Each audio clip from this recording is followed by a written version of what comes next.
We're back, and it's the meat in our Lord of the Rings sandwich, the Two Towers. So, with absolutely zero ado and no restraint on spoilers, it's time to ask, what's the difference? When last we left our trilogy, Part 1, The Fellowship of the Ring, was a fast-forwarded exercise in urgency. The film adaptation, while mostly straightforward, took all of the furry, tough-hided hobbit feet-dragging from the novel right out, opting instead for what seemed like an exhausting sprint across Middle-earth over the course of a few weeks. But that is much less the case with Tolkien's second installment, The Two Towers. The structure of these stories are crazy different.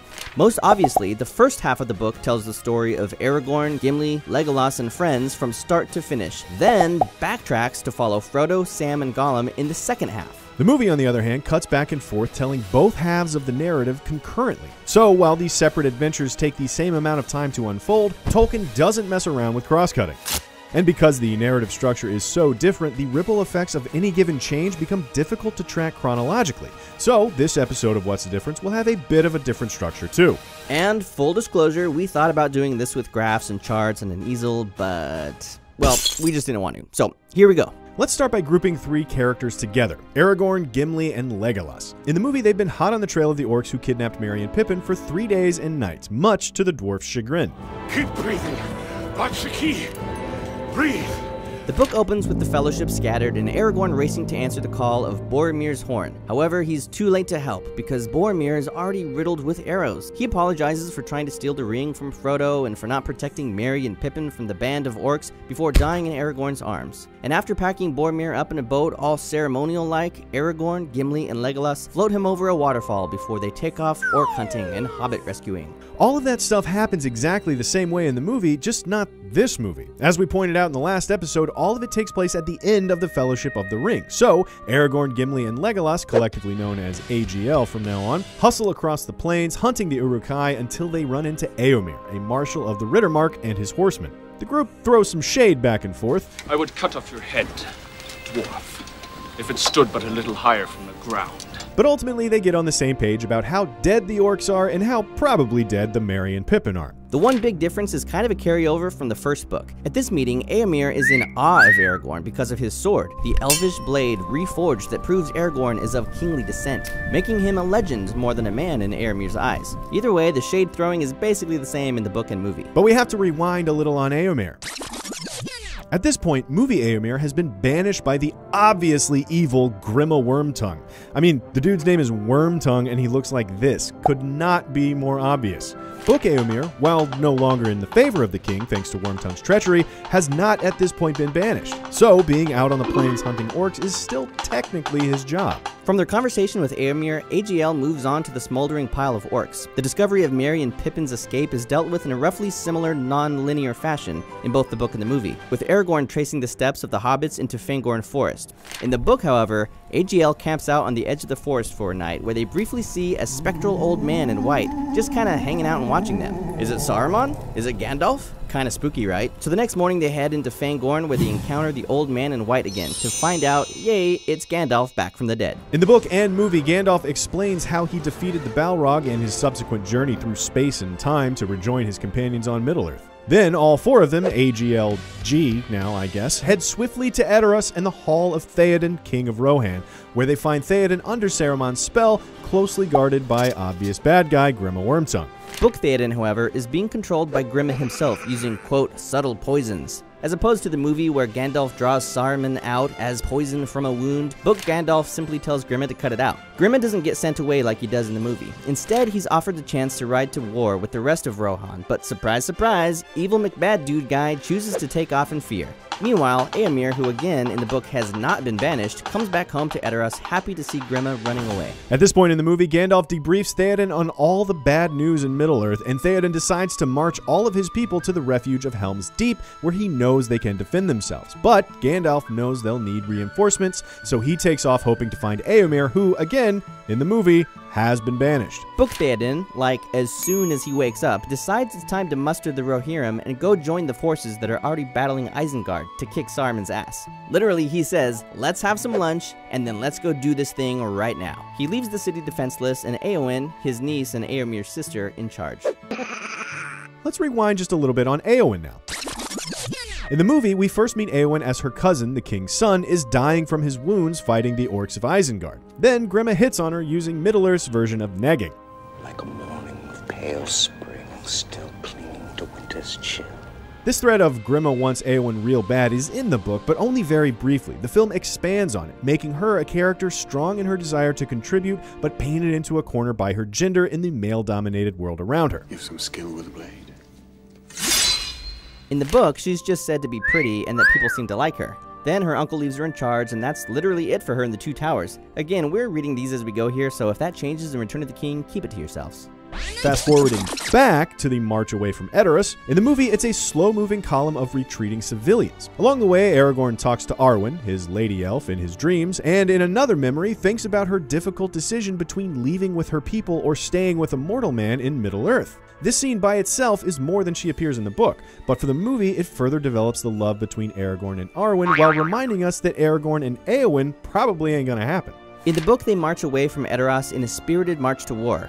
AGLG is still a four-man band, and everybody seems pretty stoked about battling Saruman, until a rider coming back from Isengard tells them the orcs of Isengard are too many, and it is in fact the Rohan side getting their ass kicked. This is the point where the army decides to ride to Helm's Deep, but just the army, not the inhabitants of Edoras. This is also about the time when Gandalf takes off unexpectedly and without explanation. The dude just goes saying, "I'll be back later," and then the rest of the men, AGL included, make it the rest of the way to Helm's Deep, no problem. In the movie, a group of warg riders attack the caravan en route to Helm's Deep, making the situation of the people of Rohan even more desperate.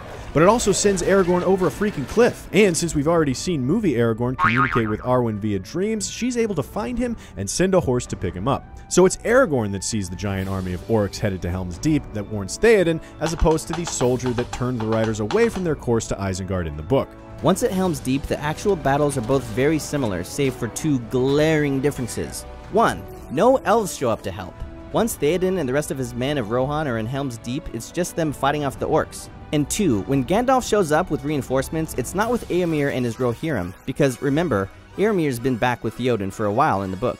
Instead, Gandalf has Erkenbrand in tow, a semi-retired soldier of Rohan who is part of the forces that were getting their asses kicked by Isengard, along with as many men as Gandalf could track down. He's also got a bunch of trees. Just a big spooky forest pops up outside Helm's Deep out of nowhere and sort of eats all of the orcs.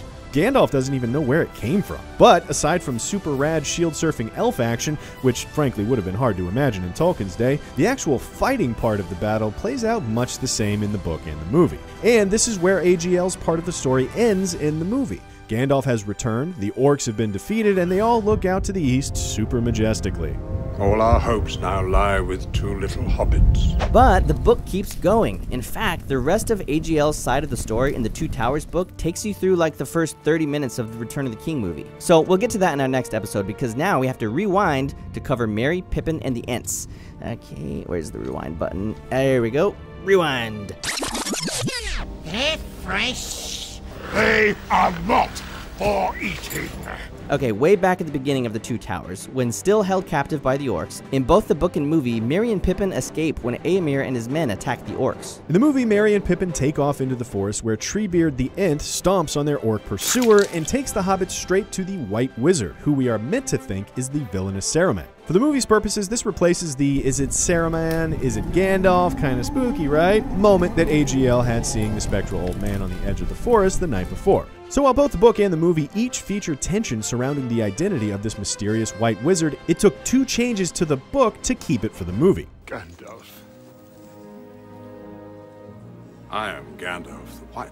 In the book, however, the hobbits escape from the orc on their own, and it isn't until a bit later that they are found by Treebeard and never run into a white wizard, Gandalf or otherwise. They spend a great deal of time with the Ent, even crashing at his place for a night. And unlike the movie, there's no confusion on the part of the Ents as to Merry and Pippin's identity. We're not orcs. We're hobbits. Hobbits. Never heard of a hobbit before. The Ents do meet in a conclave that takes 2 full days, and by the end, they've easily decided that Saruman has turned evil and something must be done about him. In the movie, the Ents instead decide to do nothing, opting to stay out of the affairs of Middle-earth the way they always have. It isn't until Pippin tricks Treebeard into walking past Isengard to see the destruction Saruman has wrought there firsthand that Treebeard and the rest of the Ents are roused sufficiently to go to war.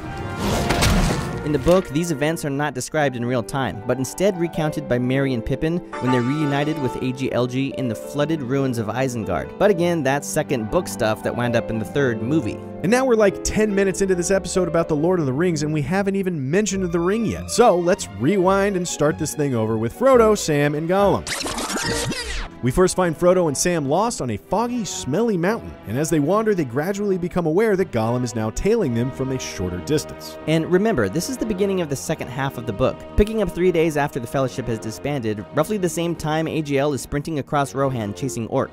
In the movie, they lay in wait for him and pounce when he gets too close. And in the book, Gollum falls from a rope while climbing down a cliff and Frodo and Sam hop on him that way. But the taming of Smeagol is largely the same in both versions. They have a little knockdown, drag out with him, tie him up with the Elvish rope, but as it turns out, Burns! It burns us!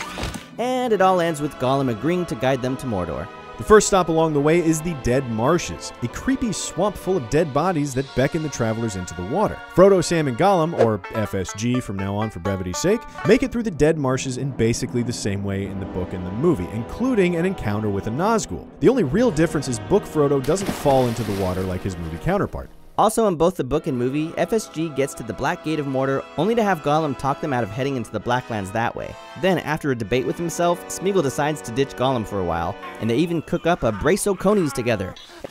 What's it doing? Stupid fat hobbit.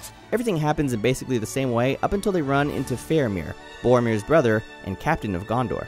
In the movie, FSG stands by and watches Faramir's men attack a bunch of Southrons on Oliphants. Gollum sneaks off, but Frodo and Sam get bound and taken hostage. In the book, though, Faramir is a much nicer guy. They run into each other before the attack on the Southrons, and Faramir is nothing but cordial. Frodo and Sam are taken back to Faramir's cave, where a long and respectful discussion takes place over food and wine. Faramir is even courteous to Smeagol after finding him in the Forbidden Pool. The biggest difference in the book and movie, though, is that book Faramir is never seduced by the ring. He discovers Frodo is indeed carrying the One Ring, but understands the ring's deceitfulness and lets FSG go with only a warning to Frodo that Gollum does not seem a trustworthy guy. Movie Faramir, much like his older brother, desires to keep the ring for Gondor and decides to bring the hobbits with him to Osgiliath. And so, FSG remain Faramir's captives for the rest of the movie. Faramir is not moved to release FSG until he sees Frodo in the presence of a Nazgul and begins to understand the burden he truly bears. FSG's half of the book, much like AGL's, takes the hobbits much farther into their story. In fact, as of the last pages of The Two Towers, Frodo has been stung by the giant spider and his seemingly lifeless corpse captured by orcs, a point to which their movie counterparts don't arrive until more than 2 hours into The Return of the King. At the end of all this, a few things become clear about the Two Towers. One is that the two halves of the tale, AGLs and FSGs, have literally nothing to do with the other. For Tolkien, it may have just been easier to tell the tales separately, and for Peter Jackson, the modern language of cinema demands the stories be intercut. But the challenge of lining up the halves of the Two Towers chronologically is that they just kinda don't. So you wind up with things like Faramir dragging FSG to Osgiliath to kill a little time so AGL's story can keep up. And you wind up with an episode of What's the Difference that talks about stuff from one book that's in a different movie, which is kind of a drag. But hey, guess what? We'll be back next month with The Return of the King. In the meantime, make sure to subscribe to Cinefix so you don't miss the epic conclusion of the epic adaptations of J.R.R. Tolkien's epic fantasies right here on What's the Epic? What's the Difference? Che sta succedendo? Vuoi che te lo descriva? O preferisci avere un rialzo?